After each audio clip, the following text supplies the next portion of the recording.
Yo, what is up, it's your boy Jay Johnny back here in Perrim's Underworld. How you doing today, you beautiful people? So today we're going to continue our trend of going over the best creatures in all of Perrim by going over the 7 most useful Mipedian creatures. This is going to be a list of the let's say the most utility wise. They're for lack of better words. Let's just go with utility. This is essentially going to go over the creatures that you're not going to be fighting with, that are not going to be there to reduce the damage from War Beast, and it's just going to be those in-between areas where it's like, it's there to support your group. It's there to control the board. It's there to provide some kind of benefit to your team. So let's go ahead and get started with this list. So disclaimer with this list though, each creature, a named creature, can only be on the list once. So if there's 2 different creatures, like let's say like Onra Hep or Headmaster Onshai, right? I'm going to go with the better version of the 2 and then explain why I went with the version. So before you jump in and you're like, hey, that shouldn't be there, just give me a second to explain what's going on, okay? So, let's go ahead and get started with the list. So, to start off, we have Lanker. He has 75 courage, 90 wisdom, but he's not really a fighter. He doesn't have the energy to support it. He doesn't have anything else going for him. He has a Muji counter, and then he has his ability. You can have him lose 5 energy until the end of the turn to choose courage, power, wisdom, or speed, and target creature gains 15 into the discipline of the chosen choice. You can activate this a total of 5 times, which will allow you to essentially get, I should have done the math, 75. See how quickly I did the math. I should have done the math, and then I said 75. No editing. Can you believe that? I did that all on the top of my head, which will allow you to get up to 75 without having Lanker destroy himself, because his average is 30. So, his average energy is 30. This will allow you to essentially say you're always winning any challenges. Your opponent will always fail any challenges. You'll always pass basically any check, and it's also a really good quote-unquote counter to Gantrax. So, that's a fun little use that it has going for it, and it's all around just a really good utility card. Obviously, it's not the best card, but it does provide such a major utility. I feel like I had to include it on the list, and that's why it's at number 7. Next up, we have number 6, which is going to be Tapael. He has 60 courage, 60 wisdom, and 65 speed, which is honestly 3 stats at 60. That's really good. I don't know if you guys know this, but 60 is the point where you want to be at. You want to be at 60, 65. That's the range you want to be at. And to have 3 stats as a support unit at 60 is kind of wild. Next up, he also has 2 Muji counters, so you're going to be able to cast some like really devastating support spells. You have you can cast Mom, you can cast Aegis Aria, you can cast oh my god, I would have been able to say it if I didn't go to say it. It's something like Armament, Agido Argument, no, you know what, whatever. You know what I'm talking about. You're able to cast those utility spells so that you're able to stay in the game a little bit longer. And for every attack that you've played, if you've played an attack card, and then you go to play a second copy of it, it deals an additional 5 damage. That's insane.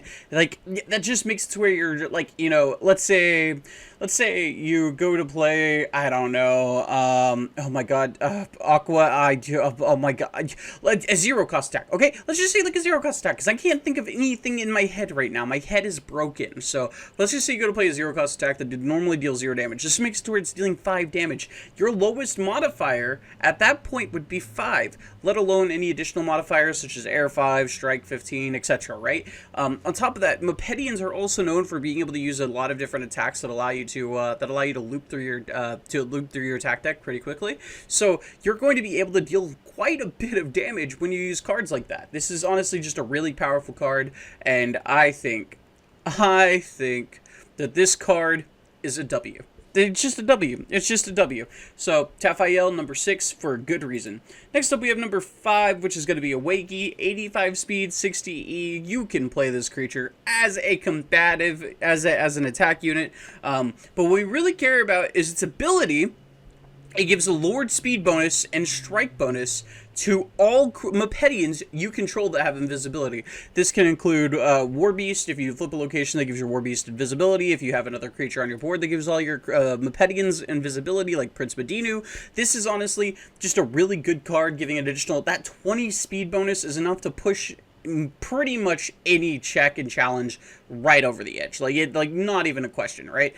Next up, it also gives invisibility strike 5, so that's really, really powerful. All your additional attacks are going to be dealing 5 extra damage on that first run. If you have invisibility, honestly, you'll probably have strike, unless of course you're, like I said, you're using Prince Medina, which gives you surprise, so you'd be going first.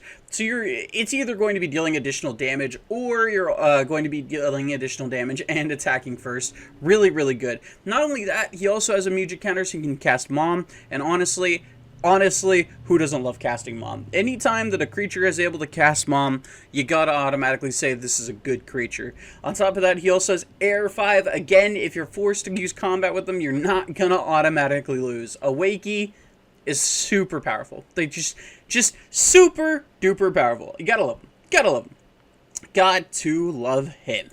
Next will be the call to action. Subscribe to the channel and check out the link tree in the description. If I find anything about chaotic news and chaotic revival, I'm going to post it on social media before I'm able to get the YouTube video up. So make sure that you're following me on social media, because it's going to be the best way that I'm going to be able to communicate directly with you guys about anything. I'm also going to be posting videos on the social media as well whenever the go live. So if you're not directly following YouTube, or you're not like checking YouTube constantly, like unfortunately I am, because I'm like content brained, then they're going to be able to see the videos there. Also, fill out the survey in the comments to help Chaotic in its revival.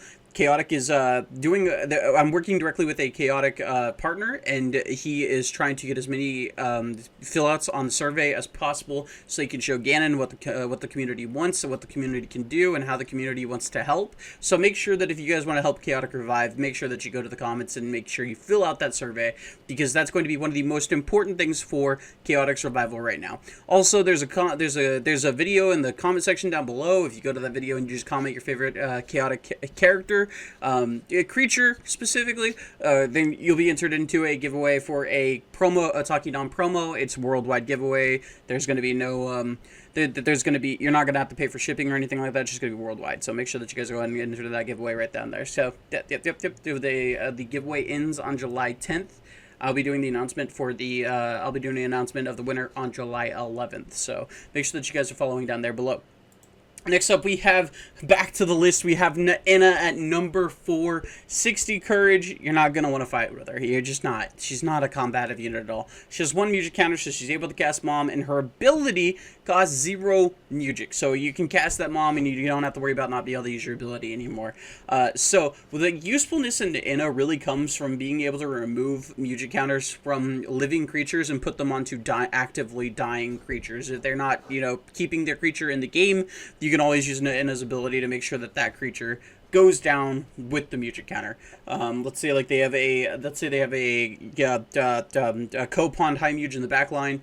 You can have Naina and force out that Copond High Muge to force to use its music, or you can just get rid of the music altogether by throwing it onto a Chaor or something that's going down right now. So really very powerful effect. On top of that, it can also move music counters to creatures you control, so they're able to use their abilities more. We have other entries on this list right now that's going to be able to go over that, so we'll hit those points when we go over those points. So but yeah, Naina, all around powerful card. Next up, we have Headmaster, Seeker of the Arts. Okay. Here's where I know people are gonna be a little upset, but hear me out. One of the biggest things that new players do is they start by playing Underworld Burn, since it is in theory the most simple deck in the game. So a lot of players will start playing with the aggro deck, because that's what you do when you start learning a game. And so, with that in mind, I put Seeker over the other one, okay? I know the other one is probably all around better, but taking into mind the amount of players that you're going to be playing against that's playing Burn, I had to put Seeker higher. I know, controversial, I know, but I feel like this is probably the best choice overall. So I know, I get it, you probably don't like this, but hey, listen, okay, I had to do it, okay? It's just with all the Burn, you just have to assume that this is better naturally. So we have number 3 at Headmaster Ongshaw. He has 60 courage, he has 95 speed, and he also provides protection from burn or targeting with relocation. Again, Burn is one of the most powerful effects in the game, being able to snipe down stuff in the backline, being able to make it to where you don't have to actually go into combat and stuff. A lot of new Burn players coming into the game, it's just, Ongshaw is just better. Okay, Seeker's just better. Seeker's just better in that scenario, so. I know, controversial, but I have to go with Seeker here. His stats aren't really good, 60 courage, 95 speed, but if you're fighting with him, you're probably going to lose because he only has like 35 energy, so not really worth fighting with, but that burn effect is very, very, very powerful. Next up, we have Zelf. Zelf has 80 speed, and he's not really a combative unit. His energy count's not there, but that doesn't matter. This card is banned for a reason. He has 3 Muji counters, and his ability allows you to pay a Muji counter and give another creature you control range or swift X equal to the number of Muji counters that are remaining on Zelf. So, if you have 2 Muji counters on Zelf and you activate it, if you have 3 Muji counters on Zelf and you activate his ability to have 2 remaining afterwards, your creature will gain swift 2 and range. This will allow you to hit the backline. This will allow you to take your frontline unit all the way to the backline unit. This is a very powerful effect. Backline hate is very, very strong. On top of that, he also has 2 Muji counter amazing after activating his ability. And I mean, at that point, you can cast Mom, you can cast Agito, you can cast Gear Gliciando, you can cast so many different varying effects. Fighter's Fanfare. You can cast so many powerful effects off of that ability. And then if you combine him with Naena, you can move Muji counters from creatures you control that aren't Zelf and move them onto Zelf to continuously give your creatures range and swift without negatively impacting the amount of stuff that Zelf can cast himself. So I would be a horrible chaotic player if I put Zelf anywhere other than second place. So now you may be going, what is first? What could possibly beat unlimited Swift, essentially, right? You're going like you're insane. Like nothing could beat unlimited Swift, right?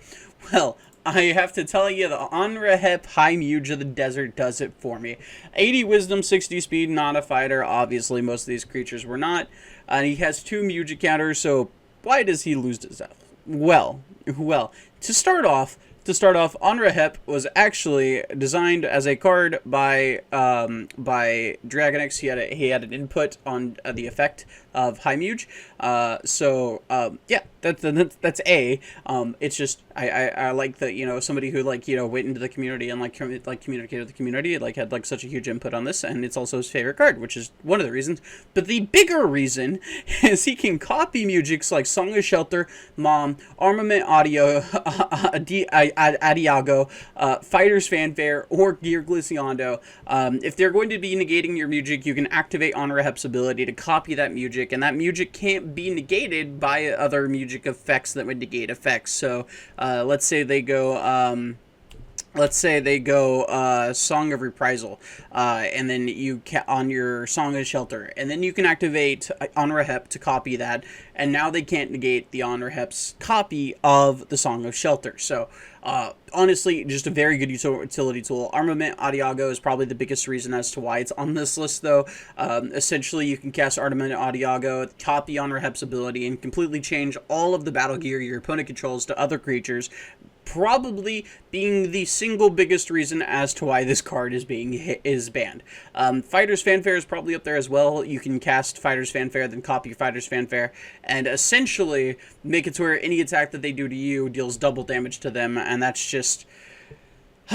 you gotta love it. You got to love it. It's just such a great control tool. It's such a powerful creature in itself. Gets around negation, and it's honestly, there is no other card that could have been at the top of the list. That being said, this has been Johnny. Make sure you guys fill out that survey down below. I'm going to go get the other videos ready for the rest of this week so that we can make sure that we have these videos out at a steady flow while I work on other things for the channel. So that being said, I have been Johnny. Again, please go fill out the surveys in the comment section down below so we can make sure the Chaotic revives with the way that you, yes, you, the guy sitting there watching this video right now, we can make sure it revives in the way that you want it to revive. That being said, I've been Johnny, and I'll be seeing you guys later in another video. Let's port to Perrim.